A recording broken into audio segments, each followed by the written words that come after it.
नमस्कार, सुप्रभात, good morning Bihar. स्वागत है आप सभी का। आप देख रहे हैं मगध संवाद। मैं आपके साथ हूँ सुनील बॉबी। हम आपको बिहार के हर खबरों से आज कराएंगे रूबरू, चाहे वह बात सरकार की हो या जनता की सरोकार की। हर खबरों से आपको कराएंगे रूबरू। आज 12 दिसंबर 2020 है। आइए जानते हैं पहले बिहार की ताजा व बड़ी खबरों को। सरकार ने IAS अधिकारियों से मांगा अचल संपत्ति का ब्यौरा। 31 जनवरी तक ऑनलाइन ली जाएगी विवरणी। सरकार ने IAS अधिकारियों से अचल संपत्ति का ब्यौरा ऑनलाइन उपलब्ध कराने का निर्देश जारी किया है। बिहार में NDA सरकार बनने के बाद इस परंपरा की शुरुआत हुई है। इसके तहत मुख्यमंत्री, मंत्री, IAS, IPS सहित तमाम पदाधिकारियों को संपत्तियों का ब्यौरा देने का प्रावधान है। सिर्फ चतुर्थ वर्गीय कर्मचारियों को संपत्ति का ब्यौरा नहीं देने का प्रावधान है। सरकार ने इस संदर्भ में बिहार कैडर के IAS अधिकारियों को ऑनलाइन अचल संपत्तियों का ब्यौरा मांगा है। साथ ही अचल संपत्तियों के ब्यौरे की हार्ड कॉपी सामान्य प्रशासन विभाग को उपलब्ध कराने की सलाह दी गई है। IAS अधिकारियों को 31 दिसंबर 2020 की स्थिति पर अचल संपत्ति का ब्यौरा ऑनलाइन उपलब्ध कराने को कहा गया है। इसके लिए 1 जनवरी से 31 जनवरी 21 तक समय निर्धारित किया गया है। IAS अधिकारियों को डिजिटल हस्ताक्षर हस्ताक्षर द्वारा अभिप्रमाणित अचल संपत्तियों का विवरणी देना होगा। आइए चलते हैं दूसरी बड़ी खबर की ओर। लालू की बेल पर सुनवाई अब 6 सप्ताह के बाद। दुमका कोषागार से अवैध निकासी के मामले में राजद सुप्रीमो लालू प्रसाद की जमानत याचिका पर अब झारखंड हाईकोर्ट में 6 सप्ताह बाद सुनवाई होगी। शुक्रवार को लालू प्रसाद की ओर से उनके वकील द्वारा बताया गया कि लालू की सजा की अवधि अभी आधी हुई है या नहीं, इसके रिकॉर्ड अभी पूरी तरह से सत्यापित नहीं हो पाया है। CBI ने जमानत का विरोध करते हुए जिन बिंदुओं को उठाया है उसका जवाब भी दाखिल किया जाएगा। इस संबंध में पूरक शपथ पत्र दाखिल किया जाएगा। इसके लिए समय की जरूरत है। इधर यह भी बताते चले कि रिम्स के पेइंग वार्ड में भर्ती चारा घोटाले के सजायाफ्ता लालू प्रसाद की किडनी 25% ही काम कर रही है। किडनी की स्थिति दिन प्रतिदिन खराब होती जा रही है। किडनी फंक्शन की स्थिति को देखने के बाद डॉक्टरों की चिंता बढ़ गई है। डॉक्टरों का कहना है कि अनियंत्रित शुगर का सीधा असर लालू प्रसाद की किडनी पर पड़ रहा है। फर्जी शिक्षक मामले पर सरकार से मांगा जवाब। फर्जी डिग्री पर हाई कोर्ट की सख्ती। कोर्ट ने सरकार को दिया अंतिम समय। 2,13,000 दस्तावेजों की जा रही हो पा रही है नियोजित शिक्षकों की जांच। 10 लाख से अधिक दस्तावेजों की जांच है बाकी। 1521 शिक्षकों पर प्राथमिकी दर्ज हो चुकी है। 5 साल से हो रही है फर्जी डिग्री की जाँच। हजारों शिक्षकों के फोल्डर फाइल गायब। पटना हाई कोर्ट ने राज्य के स्कूलों में बड़े पैमाने पर फर्जी डिग्री के आधार पर सेवा में बने रहने वाले शिक्षकों के मामले पर सुनवाई करते हुए राज्य सरकार से 9 जनवरी 2021 तक जवाब मांगा है। चीफ जस्टिस संजय करोल और जस्टिस S कुमार की खंडपीठ ने रंजीत पंडित द्वारा दायर जनहित याचिका पर सुनवाई की। कोर्ट ने सरकार को इस मामले में जवाब देने के लिए अंतिम समय दिया है। याचिकाकर्ता के अधिवक्ता दीनू कुमार ने कोर्ट को बताया कि राज्य के स्कूलों में बड़े पैमाने पर फर्जी डिग्री के आधार पर कई लोग नौकरी कर रहे हैं। इधर यह भी बताते चले कि बिहार के नियोजित शिक्षकों की जांच शुरू हुए करीब 5 साल हो चुके हैं। हालांकि नियोजित शिक्षकों के करीब 2.13 लाख दस्तावेजों की ही जांच हो पाई है। 10 लाख से अधिक दस्तावेजों की जांच बाकी है। नियोजित प्रमाण पत्र फर्जी साबित होने से अब तक पिछले 5 वर्षों में 1521 शिक्षकों पर प्राथमिकी दर्ज कराई जा चुकी है। जानकारों के मुताबिक 3,65,152 प्रारंभिक शिक्षकों के प्रमाण पत्रों की जांच की जा रही है। बिहार के नियोजित शिक्षकों को हड़ताल अवधि का वेतन देने की तैयारी। सामंजन को लेकर मांगे गए पे बिल के साथ सर्टिफिकेट। शिक्षकों के हड़ताल अवधि में सामंजन के साथ ही उस अवधि के वेतन भुगतान की तैयारी शुरू हो गई है।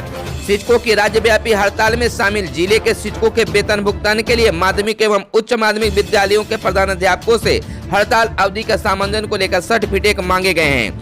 सर्टिफिकेट हड़ताल अवधि के पे बिल के साथ देने हैं। इसके लिए जिले के राज्यकृत प्रोजेक्ट एवं उत्क्रमित माध्यमिक एवं उच्च माध्यमिक विद्यालयों के प्रधानाध्यापकों को 1 सप्ताह का समय दिया गया है। इसमें 2 दिन गुजर चुके हैं। हड़ताल अवधि के पे बिल के साथ इस अवधि के समायोजन को लेकर दिए गए जाने वाले सर्टिफिकेट को फॉर्मेट भी प्रधानाध्यापकों को जारी किए गए हैं। फॉर्मेट में हड़ताल पर रहे शिक्षकों के नाम के सामने हड़ताल अवधि के कुल दिवस एवं सामंजन अवधि के कुल दिवस के कॉलम दिए गए हैं। यानी कि अब नियोजित शिक्षकों के हड़ताल अवधि का वेतन जल्द ही मिलने की संभावना दिखने लगी है। कर्मचारी चौक के सामने थे प्रधान सचिव। शिक्षा विभाग के प्रधान सचिव संजय कुमार शुक्रवार को विभाग के निदेशालयों में भौतिक निरीक्षण पर पहुंचे। इस दौरान अपने सामने प्रधान सचिव को खड़े देख अधिकारी कर्मचारी चौंक के बिना नहीं रह सके। प्रधान सचिव ने अपनी आंखों से देखा निदेशालयों में कामकाज कैसे होते हैं। उनके द्वारा दिए गए निर्देश के मुताबिक बाहरी लोगों के लिए विभाग में इस बात पे संकेत चिन्ह लगेंगे कि कौन सा निदेशालय किधर है। हर निदेशालय की प्रशाखाओं में अधिकारी कर्मचारी के टेबल पर उनके नाम और पदनाम प्लेट लगेंगे। विभाग में अभिलेखाकार भी बनेगा। इसके साथ ही बिहार राज्य पाठ्य पुस्तक प्रकाशन निगम कैंपस में बिना उपयोग वाले स्थानों पर शिक्षा विभाग का विस्तार किया जाएगा। प्रधान सचिव संजय कुमार भोजनावकाश के पहले दोपहर में शिक्षा विभाग के निदेशालयों को देखने निकले। उनके साथ विभाग के अपर सचिव गिरिवर दयाल सिंह एवं प्रशासन निदेशालय सुशील कुमार भी साथ थे। उन्होंने निदेशालयों में देखा कि अधिकारी कर्मचारी किस प्रकार से काम करते हैं। इसके लिए एक अधिकारी कर्मचारी को उपलब्ध कराई गई सुविधाओं का भी उन्होंने जायजा लिया। डाक खाते में आज से 500 से कम बैलेंस तो 118 रुपए लगेगा जुर्माना। सूबे के लगभग 10,000 डाकघरों में 1.72 करोड़ बचत खाता धारकों के लिए खास खबर है। डाकघर में अब बचत खातों में कम से कम 500 रुपए का न्यूनतम बैलेंस रखना अनिवार्य कर दिया गया है। साथ ही डाकघर में अब नए खाते में न्यूनतम 500 रुपए जमा करने पर ही खुलेगा, जबकि पहले डाकघरों में बचत खाते में केवल 50 रुपए में खोले जाते थे।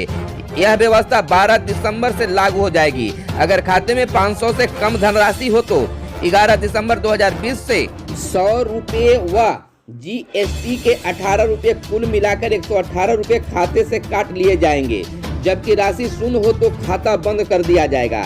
यह नई व्यवस्था लागू हो गई है। जदयू नेता नीरज कुमार ने कहा, राजनीतिक समझ बढ़ाए तेजस्वी यादव। जदयू के वरिष्ठ नेता और पूर्व मंत्री नीरज कुमार ने शुक्रवार को विधानसभा में विपक्ष के नेता तेजस्वी यादव को राजनीतिक समझ बढ़ाने की नसीहत दी है। केवल चरवाहा विद्यालय की सियासी शिक्षा से यह समझ नहीं बढ़ेगी। उस समय की तुलना में नीतीश कुमार के शासन में कितना बदलाव आया है, कानून व्यवस्था की स्थिति कितनी सुधरी है, यह देखना चाहिए। पूर्व मंत्री ने कहा कि चरवाहा विद्यालय की सियासी शिक्षा से जंगल राज और मंगल राज के फर्क को समझ नहीं पा रहे हैं। तेजस्वी इस बात को जान ले कि लालू प्रसाद और राबड़ी देवी के शासन को किसी राजनीतिक दल ने जंगल राज नहीं कहा था। पहली बार पटना हाई कोर्ट ने कहा था, राज्य में जंगल राज जैसी स्थिति है। इंटर और मैट्रिक परीक्षा पर ऐप से नजर। इंटर और मैट्रिक परीक्षा 2021 पर एग्जामिनेशन ऐप से नजर रखी जाएगी।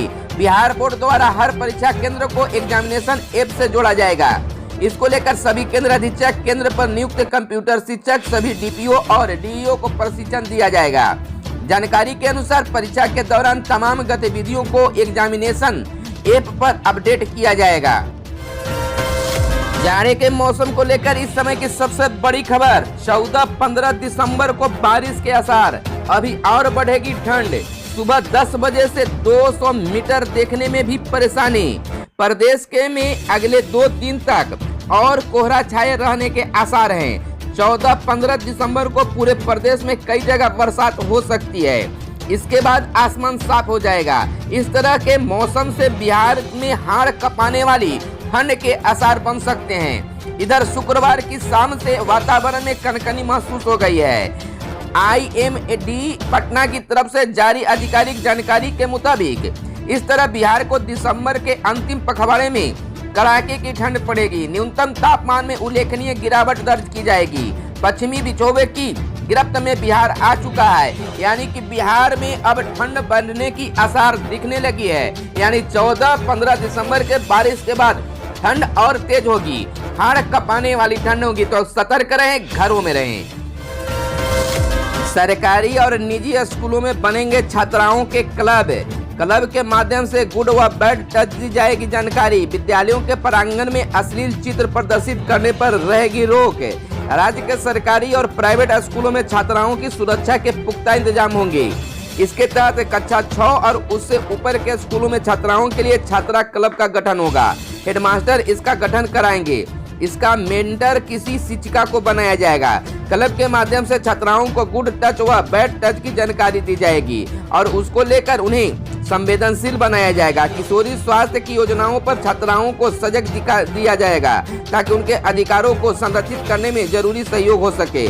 दरअसल बिहार के लोकायुक्त के निर्देश पर शिक्षा विभाग के प्रधान सचिव संजय कुमार ने शुक्रवार को सरकारी तथा निजी विद्यालयों में छात्राओं की मर्यादा बनाए रखने के लिए राज्य सरकार द्वारा विस्तृत नीति मूलक परिपत्र जारी किया है।